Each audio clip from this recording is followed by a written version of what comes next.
हमने कल दिल्ली की जनता को धन्यवाद दिया है इसके लिए। अब दिल्ली की जनता ने बदलाव के लिए वोट दिया है, माननीय प्रधानमंत्री श्रीमान नरेंद्र मोदी के नेतृत्व के साथ चलने के लिए वोट दिया है। तो अब जो जो हमारे संकल्प पत्र में है उनको पूरा करने के लिए अब काम शुरू करेंगे। और कल माननीय प्रधानमंत्री जी ने भी कहा है कि हम सबको अब दिल्ली को विकसित राजधानी बनाने के लिए काम करना है, तो उस दिशा में काम करना है। सर, आपको क्या लगता है कांग्रेस ने आम आदमी पार्टी की वोट पे डेंट किया है?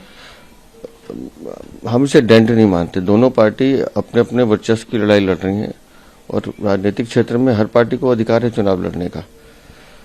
अब अगर ऐसे देखा जाए तो आम आदमी पार्टी ही कांग्रेस के सारे वोट लेकर पार्टी बनी थी, तो अब ये उनको तय करना है कि उनको कैसे अपने पैरों पे खड़ा होना है, लेकिन हम तो दोनों पार्टी को शुभकामनाएं दे सकते हैं। तो इंडिया अलायंस का क्या फ्यूचर है, क्या लगता है आपको? क्योंकि आप कांग्रेस इधर लड़ रही है। नहीं, इंडिया अलायंस नाम की कोई चीज बची नहीं है जी। ये हर जगह इनके झगड़े हैं और ये सब लोग स्वार्थवादी लोग हैं जो भ्रष्टाचार में आकंठ डूबे हुए लोग अपनी अपनी सुविधाओं के हिसाब से ये हाथ मिलाते हैं और हाथ झटक लेते हैं।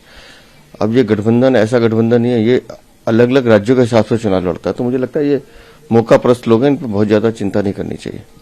सर, स्वाति मालीवाल ने कल आतिशी जी की कल वीडियो शेयर करी जो सेलिब्रेशन के थे, उसको शेमलेस बताया, क्या कहना है इस पर?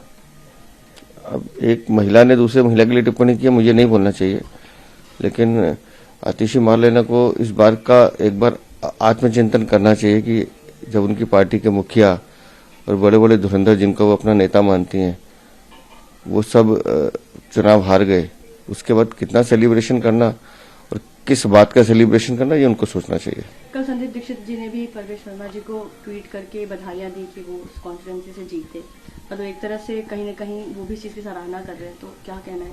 नहीं, हमारे जितने भी प्रत्याशी जीते हैं और जो नहीं भी जीत पाए, लेकिन हम 70 लोगों ने बहुत मेहनत और ईमानदारी से चुनाव लड़ा है। और निस्संदेह राजनीति में इतना शिष्टाचार होना चाहिए कि कोई हारे या कोई जीते, लेकिन आपस में कम्युनिकेशन बंद नहीं होना चाहिए। और क्योंकि सबका लक्ष्य एक ही होना चाहिए कि हम कैसे सोसाइटी और दिल्ली की सेवा कर सकते हैं। सर, लगातार जब भी ऑपोजिशन हारी है और जो सत्ता जीती है उस पर हमेशा ये सवाल उठा है ईवीएम को, बट कल अभी फिलहाल ऐसी कोई बात नहीं आई है, आम आदमी पार्टी की तरफ से कोई ऐसी पीसी नहीं की गई है, सबने अपनी हार स्वीकार करी है, इसमें क्या कहना? नहीं, मुझे लगता है सदमे से आने में टाइम लगेगा, एक आध दिन में वो शोर मचाएंगे, उनका स्वभाव है।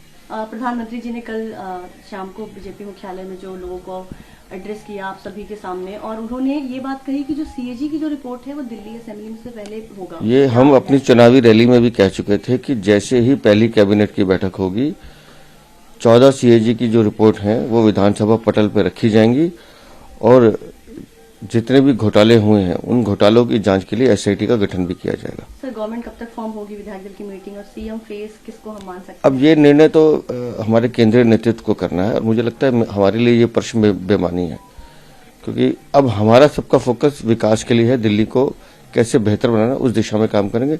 ये विषय हमारे उसमें नहीं